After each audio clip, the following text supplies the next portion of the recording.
ট্যাংরা মাছ সব কি যাতাই সারাবো আল্লাহ এইভাবে কখনো মাছ আনবেন না, মাছ নষ্ট হয়ে যাবে তো। তো ইসারাবু হচ্ছে মাছ আনছে আজকে, কাতলা মাছ তো রাত্র করে আনছে। এগুলো এখন কাটবো কিভাবে আমি, তো এগুলো হচ্ছে বের করে নিতেছি। কয় ধরনের মাছ ইসারাবু? মাছ কি কোনোটা তাজা আছে? যদি লাভ টাপ দিয়ে উঠে। হ্যাঁ মাছের মানুষ তাজা আছে, মাছ তাজা থাকেনি। আব্বু তোমার মুখে চুনকানোর গ্রাম তো এখানে হচ্ছে পাঁচমিশালি মাছ সব। এটা কি মা? এগুলা সামুদ্রিক মাছ। সামুদ্রিক মাছ, নাম জানেন না?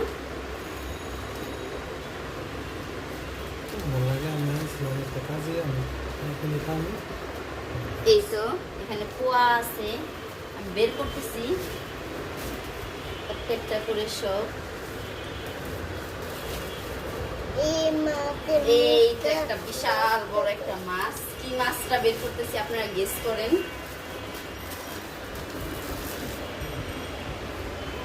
চিংড়ি বিশাল বড় একটা বিশাল বড় এই যে বড় একটা চিংড়ি। চিংড়ি কাটেন। এই যে সব মাছ হচ্ছে বের করে নিলাম। এখন হচ্ছে বড় চিংড়ি একটা এসে না? হ্যাঁ একটা আসছে।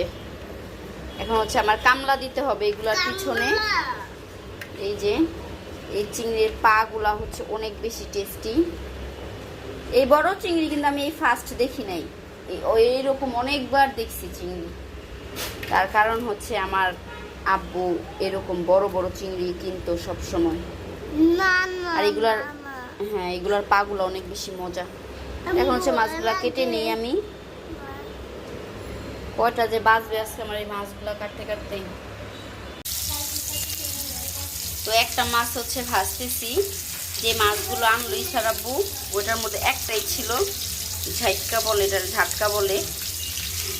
আর হচ্ছে এটাই হচ্ছে ভেজে দিতেছি ইসারাব্বুকে।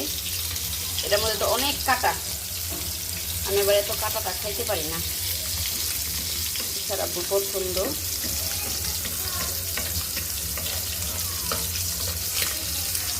তো খাইতে পারবে, সুন্দর করে ভেজে দিই। আর এটার মধ্যে হচ্ছে গিলা কলিজাটা গরম করে নিতেছি, একটুখানি হচ্ছে ফ্রিজে ছিল।